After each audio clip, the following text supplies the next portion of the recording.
Highbridge, a division of Recorded Books, presents Why the New Deal Matters by Eric Rauchway, read by Peter Lerman.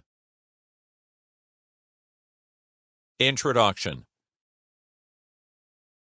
One winter in the United States, there were more people out of work than at any time anyone could remember, or records could tell. In the evenings, families throughout the country gathered to enjoy such entertainment as they could find and afford.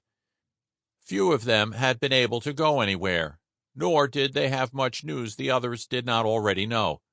Crisis had grown normal.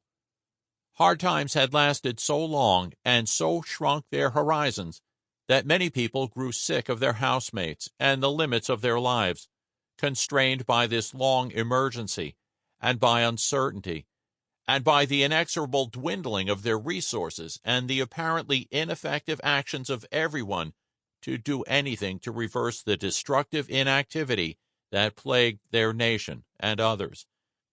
Their houses smelled of the few meals they knew how to cook and for which they could get ingredients, and also of fear. For an invisible enemy lurked outside, one that had gathered strength in Asia and in Europe, and that now threatened to pour out its unreasoning malice on the United States. You couldn't see it. You didn't know which of your neighbors might harbor it, so you kept to the people you knew best. You did your work if you still had some, and you hoped that in the evening you might find distraction from the news, all of which was bad. And then, toward the end of that winter, there was something new to hear, because American voters had made a decision about their country. Even as the unending crush of desperation grew ever worse, they decided to dispense with what they knew and try something else. They had grown tired of sleek men assuring them repeatedly that they needed only to have confidence in the fundamentals of American business and all would be well. They had been told they need not turn to the government at Washington, D.C. for help, although the government at Washington, D.C. was giving money to help those same sleek, reassuring men, even while it was turning guns on other poorer people who went to the capital city to ask for aid from their representatives. So the American voters decided they wanted a different government at Washington, one that pledged itself to pull the nation together, to do its utmost to solve their problems and to fight the global contagion of fascism that threatened to engulf them. They voted for a New Deal, which they had been promised would mean federal jobs, laws protecting workers, relief for farmers, and all manner of things that the wisdom of bankers and businessmen had thus far mandated they ought not to have, because recognizing these rights would fetter American ingenuity. And so, with that decision made, and a few last weeks of winter to get through before the spring on which so many had placed their hopes, the families huddled in American homes were able to take comfort one weekend, for the first time in a long time, in what the President of the United States had to say to them, that with the money changers out of power, it was time to apply social values more noble than mere monetary profit. The President promised the joy and moral stimulation of work. The country must pull together and realize, as we have never realized before, our interdependence. None of us alone could survive or prosper so well as if we all worked to survive and prosper together. That way we could ensure the future of essential democracy. The New Deal mattered then, at the cusp of spring in 1933, because it gave Americans permission to believe in a common purpose that was not war. Neither before nor since have Americans so rallied around an essentially peaceable form of patriotism. The results of that effort remain with us, in forms both concrete and abstract. The New Deal, therefore, matters still because Americans can scarcely get through a day without coming into contact with some part of it. It matters, too, as a message for Americans from the past. Democracy in the United States, flawed and compromised as it was, proved it could emerge from a severe crisis not only intact but stronger. Even at that moment, in that winter, the nation of Germany was taking a different path than the one of essential democracy. When the New Deal began, fascism was on the march around the world, and its agents were working within the United States. It ended with the United States and its allies triumphant over that ideology and establishing a New Deal for the world, or at least a framework for one, and an improved democracy within the United States. We might do well to heed that message now, taking note of our predecessors' successes and failures alike, as we consider how we can find our way out of a hard, strange, isolated winter of our own. When I started writing this book, I wanted to show how easy it was to point out how much the New Deal matters to our daily lives. You don't even really need to know where to look. You just need someone to tell you what you're looking at. Evidence of the New Deal is everywhere, even now, nearly 100 years since it started. I walked for 10 minutes over to the library on the campus of the University of California, Davis, where I work, and sat in the reading room there. Readers and writers always crowd the desks. It is a fine spot for us on account of its high ceilings and the good light that fills the space. I wanted to count the windows myself so I could report them to you. There are 9, each nearly 200 feet square. There are also 27 custom-designed, streamlined aluminum chandeliers with frosted glass. Under ordinary circumstances, anyone can walk in there, sit down, and read, or write, or just enjoy the northern exposure. Surely hundreds of thousands of people have done so since the library's completion in 1940, although it's impossible to say exactly how many have come in here. This is an open stacks library with no turnstile, a genuinely public place.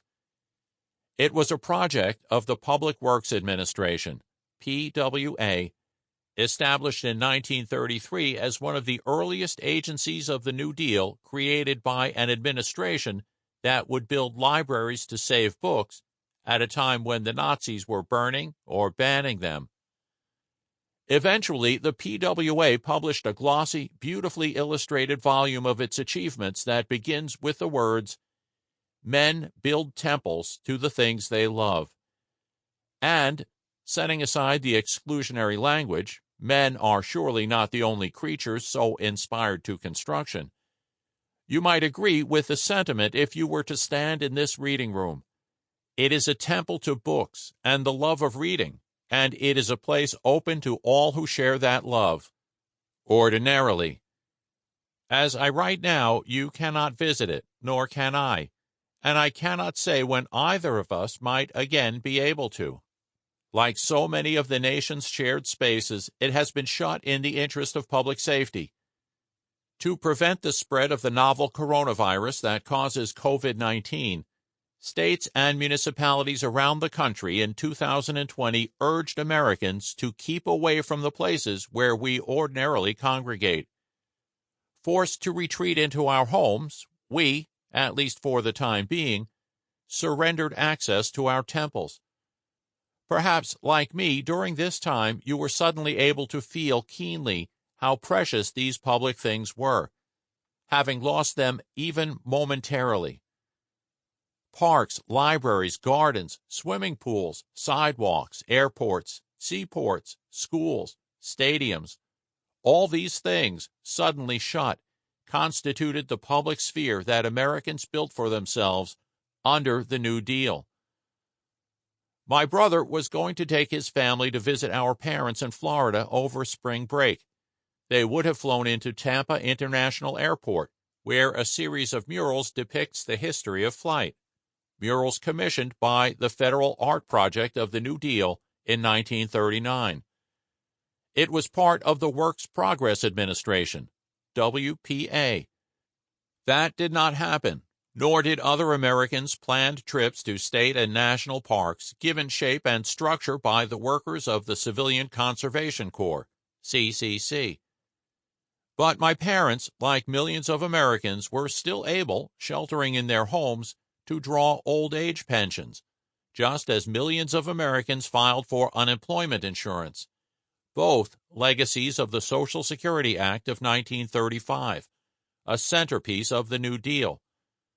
Stuck in our homes, many of us continued using electricity generated in dams built by the PWA. If you live in rural America, you may well have sat somewhere literally powered by the New Deal, perhaps by the Tennessee Valley Authority, TVA, or the Rural Electrification Administration, REA. If the local government telling you how to handle the current crisis belonged to a native nation, it was probably legally empowered by the Indian Reorganization Act, IRA, of 1934. If you live near the range, the common pastures were set up under the New Deal grazing law of the same year. If you have ever taken out a small business loan backed by the federal government, perused the financial disclosures of a corporation offering stock for public sale, or if, right now, you haven't the slightest worry that the bank where you have parked your savings will block your access to your money, crisis or no, then you have benefited from the New Deal, as indeed you have if you have ever earned the minimum wage, drawn disability insurance, or joined a labor union. Even if you live outside the United States, you are subject to the New Deal's institutional legacy in the form of the organizations that regulate global finance and trade and seek to protect the international laws of human rights. Sometimes we suffer, of course, from the New Deal's failings, particularly its leaders' willingness to bow to racism. If you are a Japanese American, it is quite possible someone in your family was imprisoned without trial in a camp built by the WPA during the Second World War. If you are a Black American who lives in a neighborhood with inordinately high pollution and historically low home ownership rates because residents have found it difficult, if not impossible, to take out a mortgage, that is partly a result of the New Deal too. And if you are such a Black American and voters in your family continued thereafter to cast ballots for the Democratic Party because they believed that, however bigoted it was better than the alternative, that too is a result of the New Deal, because the 1930s marked the beginning of a historic shift that turned the Democratic Party into the party of civil rights. The New Deal matters because we all live in it. It gives structure to our lives in ways we do not ordinarily bother to count or catalog. When we imagine the end of the world as we know it, the world we are thinking might end is the one the New Deal built. And if we tell ourselves we need a New Deal to build the world afresh, so it will be proof against crises like this one and the others that plague our imaginations, like, for example, the anthropogenic warming of the planet, we are drawing inspiration from the transformative project of the original New Deal and its concern for the sustainable use of natural resources. Like the proverbial fish that does not know it is wet because it never leaves the water, we sometimes have trouble discerning the properties and extent of the New Deal because it is the medium through which we move all the time. We scarcely know where it begins, which helps to explain why many of us, like that fish whose watery habitat is imperiled by poisons it cannot see, are not entirely aware of how the New Deal has eroded over the past few decades. The book that follows offers a tour of the New Deal in space as well as time. Starting in Washington, D.C., and going through Tennessee to the Navajo Nation and California before alighting on a street near you, it takes in various aspects of the New Deal as it goes, discussing how the program of the Roosevelt administration altered these places and the people who live there. Each chapter, in consequence, surveys a bit of what came before the New Deal, how the New Deal worked in that place, and what came afterward. The itinerary is representative rather than comprehensive. I hope by this method to illustrate how thoroughly immersed Americans are in the legacies of the New Deal, almost wherever we find ourselves. The New Deal matters most of all because it marked a dramatic shift of power away from corporate boardrooms and bank headquarters, a shift that accompanied an unmatched period of widespread prosperity. This change proved so popular among American voters that for a time even the most conservative of politicians did not dare challenge it directly. As one popular joke had it, Republicans professed to believe that the New Deal was a wonderful thing, and nothing like it should happen again. Over time, the first part of the joke faded as the center of gravity in American politics shifted back toward the businessmen and bankers.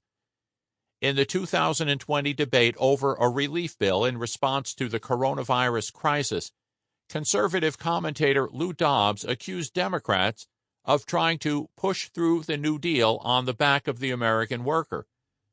For a sizable portion of Americans, the conviction that the New Deal did harm to labor had become an article of faith, one that would have puzzled the American workers who lived through it, and who for generations voted Democratic because of it. But by 2020, even one leading candidate for the Democratic presidential nomination tended to fret over the excesses of the FDR era, rather than turn to that period of Democratic electoral success for inspiration. In this book, I will try to remind you why the New Deal mattered so much to most Americans, and why it might yet matter to their successors, that vast majority of the population today who do not share the view from the executive suite. 1. Arlington National Cemetery. A visit to Arlington National Cemetery and a case that the New Deal matters because it gave Americans proof that democracy could still work in the United States and around the world. If you find yourself at Arlington National Cemetery, you will of course want to visit the Tomb of the Unknowns, and consider there, as John Dos Passos urged in 1932, how it happened that the generals chose this particular John Doe or Richard Roe to stand for innumerable unnamed bodies. But then afterward you might take a few minutes to walk downhill, south-southwest, to a corner where you can find, not far from each other, the graves of William Hushka, who died on July 28, 1932, and Eric Carlson, who died a few days later on August 2, 1932. Both men can rest in Arlington because they served in the U.S. Army during what they knew as the Great War, a war to make the world safe for democracy. Both were shot and killed not far from here, in Washington, D.C. itself, while serving in a different army and for a different cause. The story of that army allows us to see what might have happened to American democracy if the New Deal had not begun in 1933, and if instead the United States had continued policies akin to those of the preceding administration.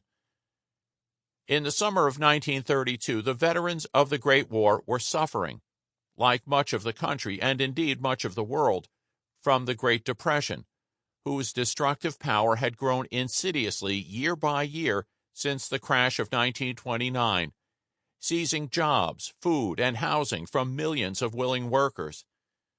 The federal government, led by President Herbert Hoover and a Republican Congress, urged patience and confidence, asking Americans to pull together, and they did.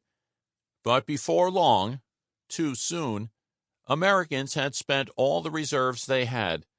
Family savings, the resources of churches and charities, and the rainy day funds held by unions and civic organizations drained with terrifying speed. The treasuries of cities and states ebbed swiftly away, too, until all the old ways to survive hard times had dried up and gone.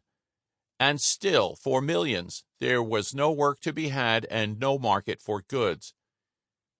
In 1930, the Republicans lost the House of Representatives to a Democratic majority, but little changed for ordinary suffering Americans. In 1932, the two parties agreed to an unprecedentedly vast fund that would ensure liquidity to the banks, in the hope that by safeguarding the well springs of capitalism, the whole system could be kept liquid. But even if this new Reconstruction Finance Corporation had proved sufficient to revive the banks, which it did not, the many millions of people further downstream from the financial headwaters of the economy would have to wait a long time before any refreshing trickles reached their parched homes. Too long. Americans were beginning to die of starvation, though official statistics barely noticed it. Nor did official data adequately count the jobless. So far as federal officials were concerned, complaints about the scope of the Depression were exaggerated. Indeed, in the summer of 1932, President Hoover had quite persuaded himself and the chiefs of his administration that the nation was well on the road to recovery. Certainly, the president could see no need to provide federal relief for the unemployed, veterans or not. That would be a radical, even Bolshevik measure. When Hoover's specially appointed advisor on unemployment, Walter Gifford, the president of AT&T, told him privately that there must be federal aid for the unemployed, Hoover was downright sore over his attitude, which an aide described as the complaints of a weak sister. And so Washington stood strong against the idea that it should lend the jobless a hand. If you were standing in Arlington early on the afternoon of July 28, 1932, the date on Hushka's headstone, a date before so many graves were here, you might have heard the hoofbeats of horses. You might even have seen them come by, carrying mounted soldiers with sabers at the ready. Maybe you would have spotted their freshly appointed executive officer, Major George S. Patton, Jr., as the 2nd Squadron of the 3rd U.S. Cavalry, recently given special anti-riot training, passed through Arlington on its way to the Memorial Bridge, crossing into the city to join the U.S. Army's move to liberate the nation's capital from an occupying force of destitute veterans who styled themselves the Bonus Expeditionary Force, or Bonus Army. The marchers of the Bonus Army began to make their way to Washington from the West Coast in the spring of 1932. In a speech to his fellow unemployed veterans of Portland, Oregon, Walter Waters called for a march on Washington. Their demand would be simple. The U.S. government, which in those days made no regular provision for pensions or benefits to the volunteers who filled its ranks in wartime, had promised those who served in the Great War a lump sum payment, due in 1945. The veterans figured they would rather have it now, in this time of depression. A few congressmen, notably Wright Patman, a Democrat of Texas, had already proposed bills for the early payment of this sum, or bonus, as a form of unemployment relief for veterans. Waters' bonus marchers would trek across the country to show their support for the bill. Like Waters himself, a former sergeant in the artillery who had not found success in his peacetime career, they had little else to do, and much to gain from the country to which they had sacrificed some of their youth and innocence, and for which they had seen comrades die.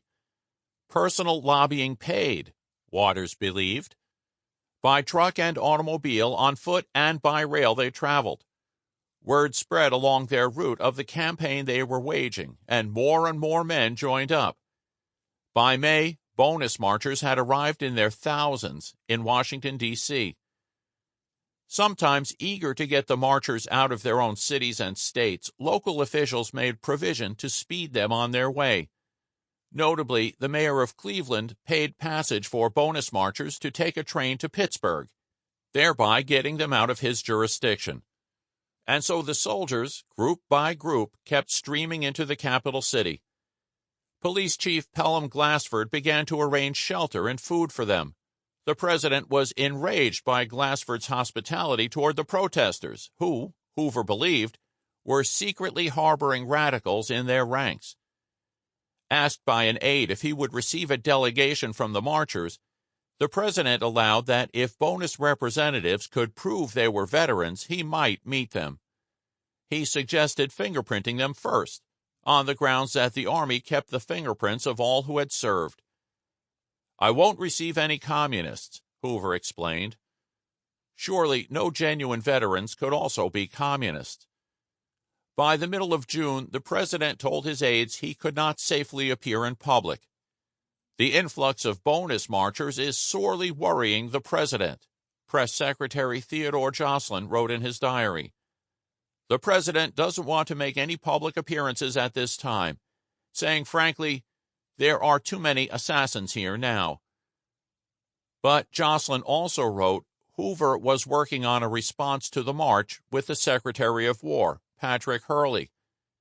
He doesn't want to take any active part publicly, but he is pulling many strings behind the scenes.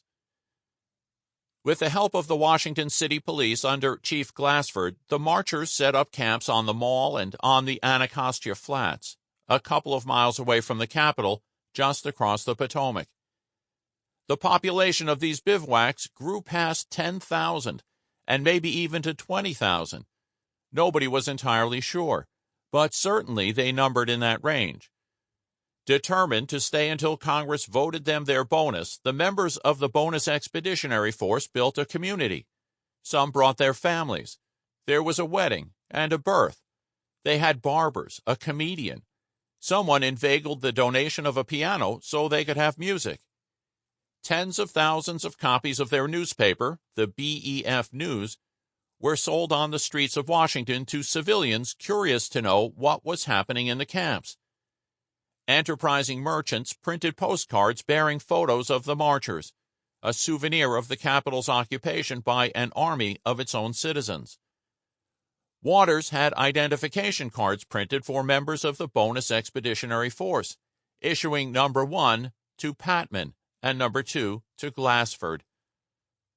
The House passed a bonus bill, and the Senate took it up on June 17th. Reports from Capitol Hill had it that opposition to the bonus among the senators, once near to 2/3 of the upper chamber, had fallen almost to half. The bill could possibly pass both houses of Congress. Hoover worried he might have to stand alone against the bonus, but he determined he would. They can pass the bill if they want to. I will throw it back at them with a veto as soon as they do. I'll have that bill back before Congress with my veto in 10 minutes. Hoover need not have steeled himself so. The Senate stood fast and voted down the bonus bill. But the bonus army did not disperse. Waters kept the veterans drilling to maintain order in the camp. As much as any single person, Walter Waters disproved the allegation that the bonus army was a communist organization. He wore his uniform without insignia, kept it neatly pressed, and urged military precision on the men. As one sympathetic observer said, Waters was a right-winger, a fine American. Some of the men in the camp called him a fascist. A few of those critics were indeed communists, but not all. An impartial observer could see fascist tendencies in Waters, who demanded complete dictatorial powers in his role as leader of the bonus army, and who, mindful of the success enjoyed by Benito Mussolini's black shirts and Adolf Hitler's brown shirts, proposed reinventing the bonus army as a new khaki shirt organization, bent on remaking the United States by discipline and force. The bonus army's newspaper drew international comparisons to prove the veterans' importance. For 5 years, Hitler was lampooned and derided, but today he controls Germany. Mussolini before the war was a tramp printer driven from Italy because of his political views, but today he is a world figure. The khaki shirts, however, would be essentially American, though similar to the backers of those strongmen overseas. The BEF News had carried editorials promising a new order that would arise from violence. The rivers of America will run red with human blood, one warned. On July 26th, the President, the Secretary of War, and the Attorney General met with other officials to agree on their strategy for removing the bonus army by force. Summarizing this conference, one of the President's aides wrote, "Very shortly the police will get busy, or the United States Marshal will take control, or the regular troops will be put into action. There has been too much dilly-dallying already. The marchers have rapidly turned from bonus seekers to communists or bums. It's time for determined action." Hoover drafted an order for a declaration of martial law if it should prove necessary. The veterans were not the only group trying the president's patience. The next day, as he told another aide, he secretly convened a Sample complete. Ready to continue?